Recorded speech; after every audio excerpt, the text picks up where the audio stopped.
beautiful people. You're welcome back to my YouTube channel. My name is Deborah Budare. It's good to be back on your screen. How are you doing? Yeah, to my old subscribers, thank you for coming back to watch my video. And to my new subscriber, new subscribers, you're welcome. I celebrate you. Yeah, so on this channel, I talk about my faith, lifestyle, marriage, career, life in the UK, and sometimes lifestyle vlog. So on this channel, be rest assured you're going to get value for your time, and that is always my aim. You're going to learn a thing or two from me. Yeah. So today, what I would like to be talking about, yeah, if you don't know, I am married to my lovely husband, and we have a son. And my son will be one very soon. He will be one very very soon, and I am so happy he will be. And I just want to share with you what I have learned for the past 1 year of being a mom. Wow! I am so excited.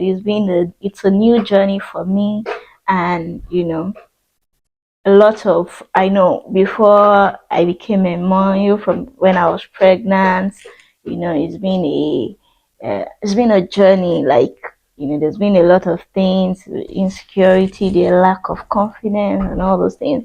So I know that I'm not the only one in that situation. You might have been, oh, how is it like being a mom? Because it's actually a big task. I cannot lie. Honestly, I cannot even lie, but God has been good. So I just want to share some of the things I've learned, 7 things I've learned for this in my first year of being a mom. And I just hope that it will help you to navigate your journey, especially if you're a new mom. Because it's a forever journey, right? But these are some of the things I've learned, and I like to document it for myself as well, so that I can always refresh and reflect and everything like that. Oh yeah, so without further ado, let's jump into the video. Stay tuned, stay tuned. Yeah. So the first thing I've learned on this journey is that of being a mom is that you are actually graced to be a mom. In as much as you're a woman, you have a womb, you are graced to be a mom. It is part of your DNA. It is part of the things that God has placed for you. God has called you to do. It is part of your identity. So you have the strength, when I first had my baby, I was full. The thing is, I've not been exposed to. I'm the first child of my family, my parents here, but I've never been exposed to like a young child. Even when my younger brother was small, I wasn't really there when he was a baby per se, because I was still in school and everything like that. My mom's last born. So it was a journey for me. I've never been in a place where I carry a day old. I don't even know how it's been done. The thing is, you would have read. If you know me, I like to research. I like to be prepared. I don't like to be caught unawares. But when I had my child, I just sensed this feeling of I just sensed this feeling of insecurity, lack of confidence, inadequacy, and I'm just like, God, I need your help. I need your help. And I actually prayed for God's help. And over time I realized that from the very first day, or I started, at least I was sure, even though I don't know how I'm doing it, but I shall know that I was doing it every single day. We started, with the child. I'll be looking at the child when my son will be sleeping. Through that first 2 3 months, yeah, it's actually a lot for me. It was a lot of learning, relearning, knowing things. Oh, but I realized that every single day we pass through it, and I'm just, I find purpose, I find it fulfilling looking after the little one, growing. And it's such a beautiful thing to see him grow every single day, every single day. I'm just glad. I am so happy that God has called me to this special assignment to to mentor, to mold the destiny. It's such a big privilege. So you're graced to do it. No matter how you feel the first time, no matter, just tell yourself, this is what I am created to do. It is part of what God has created me to do, and I am going to do it well. So you are graced to do it. You have the inner strength to do it. Say to yourself, I have the inner strength to be a good mom at that. Yeah. And then the second thing I've learned is that get into your routine so very fast. You and the baby get into routine. Maybe because I am a routine person. I like to get my routine. That's why if you try to obstruct my routine, I don't always like it, But so I was able to prepare, but when my child was ready, you know, I know when he's ready for some routines, and I just try and do it. Because sometimes, I remember one of my, like a mom, she's like a mom to me in Sheffield. I remember when I first had my baby, anytime he cries like this, I'll go and run and pick. Mrs. Adebayo would tell me that you don't go and pick him every single time that he's crying and everything. But then I'm like, oh, this poor child, how can I leave him and everything? But I realized with time, when I was ready, I realized that okay, not every single time you have to go and pick the child. And it will help him to be able to settle down on his own. So most time, maybe it's not immediately when he start like crying, then I will just jump and carry him, and it has really helped me a lot. You can leave my baby alone like obviously with supervision, right? And he'll be playing. I don't have to. He's not a gum body child that I will have to be like putting in, because I started when it was around 2 months. Because she was just on my neck, like, okay, you don't have to do that all the single time. So when I was ready, I was able to, like, change to get that into, and it was good for us, because for both of us, the win-win thing. He learns how to play on his own, and I learned how to do my thing myself. Even as I film this video, it's just playing right there. So it's just beautiful. And then when it was time for night routine as well, that one, we just had to do it, because if my baby would not sleep, and I think I'll get into that anyway. But get into your routine, let the child know this is time for breakfast. And it has really helped me, because I can, it's good. It's not like you're programming a child. It's beautiful. It's just a way of discipline as well. To me, it's a way of discipline. When he wakes up, he knows what he's supposed to do. When is this time? This is the thing you're supposed to eat at this time. When is that around? We eat your second meal at night. You have your bath, do the night routine. It just makes life easy. And then oh, within this period of time, I can have time for myself as well and do my thing. So that is how we've been running it. So that routine thing is very, very key for me. The third thing I've learned is that no child comes with anything in their head.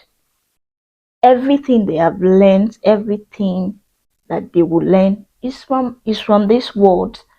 So, and their parents is the first contact here. So everything my child will know today is from me. I taught him how to eat. When it was time for him to start sucking, I was the one I was putting it in his mouth. He doesn't know. I taught him how to sleep. This is the time we are supposed to eat.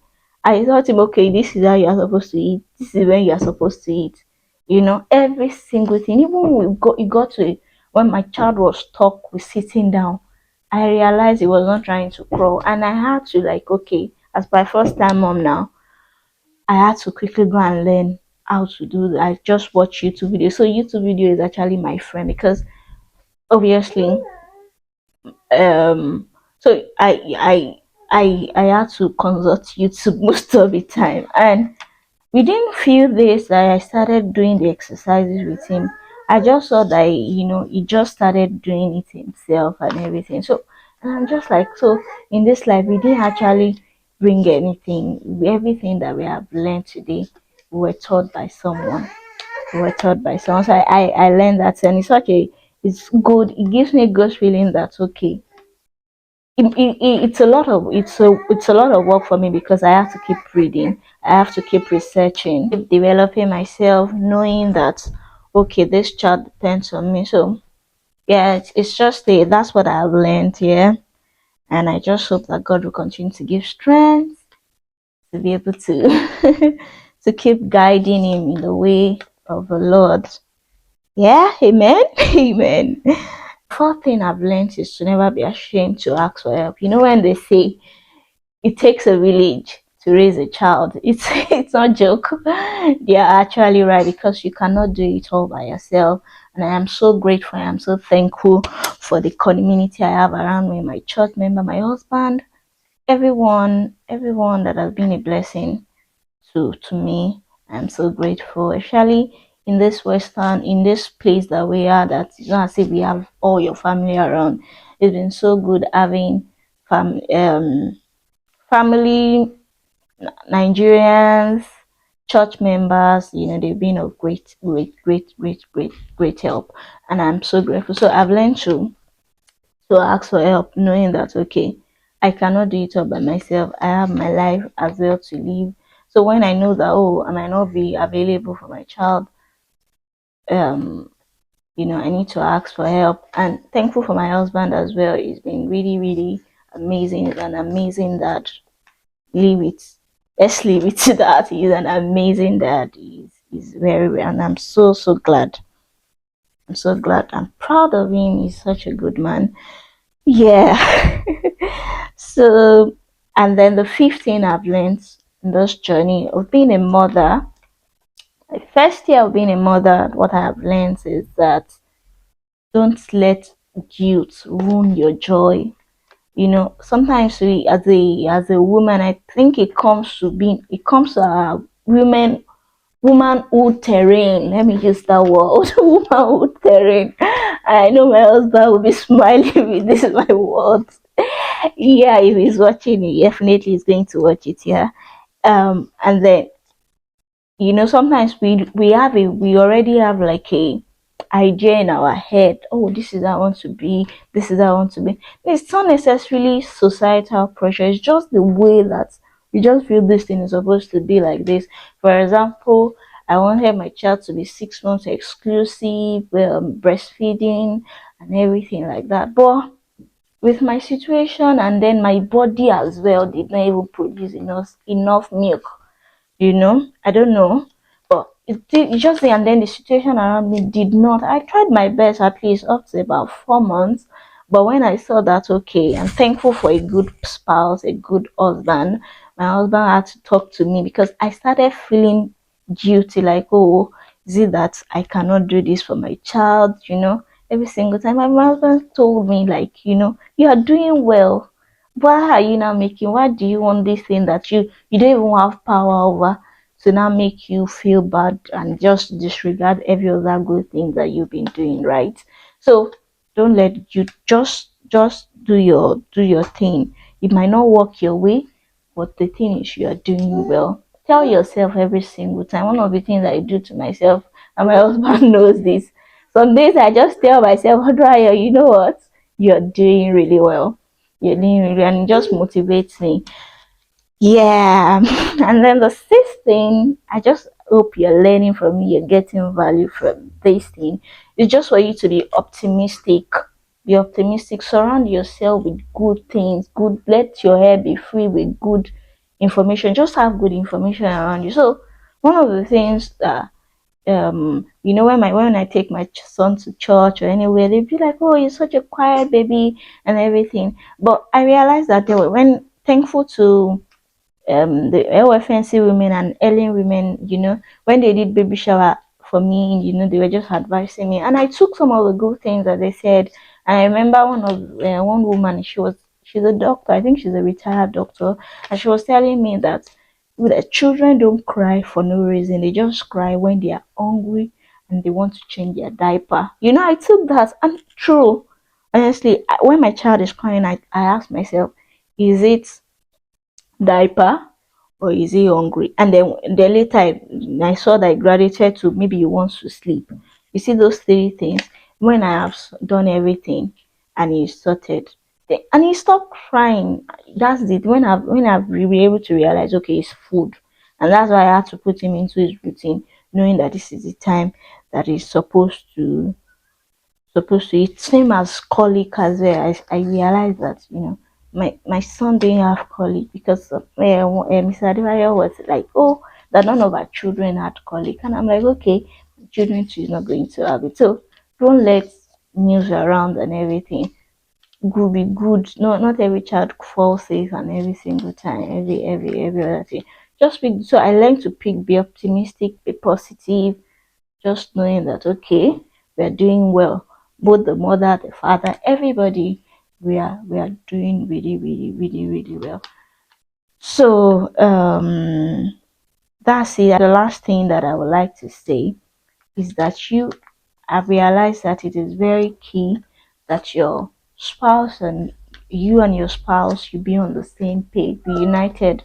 Don't let I know that you want to say just one thing I realized with that because as my child is growing now, I realize that you're not trying to like, no, I don't want this, and my husband will be like, we have different temperament, right? But we have come. I'll just keep telling myself that we are on the same page. We are on the same. We are the same. We are on the same team. We are parenting this child together, and we mean good. So no matter what, I mean good for the child, and my husband mean good. I know women we tend to be like, oh, this child is, yes. I cannot even explain it. I cannot even explain the chemistry, right? But I know that there's a special love that a mother has for the child. It is beyond explanation. I tell you. So during my baby shower, my pastor's wife was saying that, but I've realized it so much that there's this special love. But you have to just keep telling yourself that my husband means good for this child, and I mean good as well. So just don't allow it to cause any conflict between you. My husband and I were going to do like our first year, like couple side year, first year of being a parent. It has been, and now it has been on our marriage. So we're going to do that. But I just said let me just give you an hint to that. Yeah, so that's it. I think that's all I've learned for now. I think those are the things that are on top of my head and I can share with you. I just hope that this will help a new mom to realize that okay, you're doing well, and if you're an expectant or you're expecting your first child as well, I just hope that this will help you to navigate through this journey. And you know what? Just know that I am rooting for you, and God is even there with you. You are graced to be a mom. I celebrate you, all my mothers, and wish me happy Mother's Day or happy first Mother's anniversary, anything. Just wish me because I am so excited. It's no easy, my brother, my sister, but God has been good and I'm so privileged. I do not take that position that it's an honor, it's a privilege, it's a responsibility, it's a tax. Do not take it for granted. I just pray that God will continue to help me and help you as well, be a new mom or you're a mom to it's a forever business. Even my mom is still I'm still a child to my mom, right? So it's a forever thing that God will help us in this journey in Jesus' name. Thank you for coming to my talk today. I hope you have learned a thing or two, and then I'll see you in my next video. But before you go, kindly subscribe, click the notification bell, like, share, comments, and I'll see you in my next video. Take care of yourself. Be good. Bye.